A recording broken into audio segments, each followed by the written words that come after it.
ಚಿಂತಾಕಿ police station limits Karanji B ಅಂತ ಒಂದು ಗ್ರಾಮದಲ್ಲಿ ಒಬ್ಬ ರೈತರು ತಮ್ಮ ಹೊಲದಲ್ಲಿ ಗಾಂಜಾ ಗಿಡಗಳನ್ನು ನೆಡೆದಿದ್ದಾರೆ ಅನ್ನೋ ಒಂದು ಖಚಿತ ಮಾಹಿತಿ ಮೇರೆಗೆ ನಾವು ಹೋಗಿ ದಾಳಿ ಮಾಡಿ ಸುಮಾರು 46 ಗಾಂಜಾ ಗಿಡಗಳನ್ನು 8 kg ತೂಕ ಇರುವ ಗಾಂಜಾ ಗಿಡಗಳನ್ನು ನಾವು ಸೀಸ್ ಮಾಡಿ ಪ್ರಕರಣ ದಾಖಲಿಸಿಕೊಂಡು ಆರೋಪಿಯನ್ನು ದಸ್ತಗಿರಿ ಮಾಡಿ ಅರೆಸ್ಟ್ ಮಾಡಿದ್ದೇವೆ.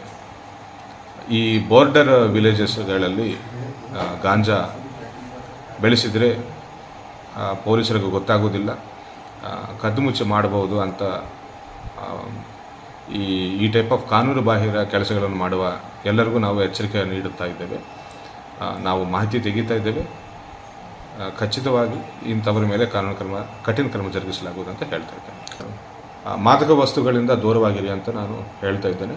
ಈ ರೀತಿ ಮಾಹಿತಿ ಗೊತ್ತಾದ ತಕ್ಷಣ ನಮಗೆ ತಿಳಿಸಿ ಬೀದರ್ನ ಡ್ರಗ್ಸ್ ಮುಕ್ತ ಜಿಲ್ಲೆ ಮಾಡಬೇಕಂತ ನಾವು ಪ್ರಯತ್ನ ಮಾಡ್ತಾಯಿದ್ದೀವಿ. ದಯವಿಟ್ಟು ನಮಗೆ ಕೈ ಜೋಡಿಸಿ ಅಂತ ಬೇಡಿಕೊಳ್ತಾ ಇದ್ದೀವಿ. Thank you.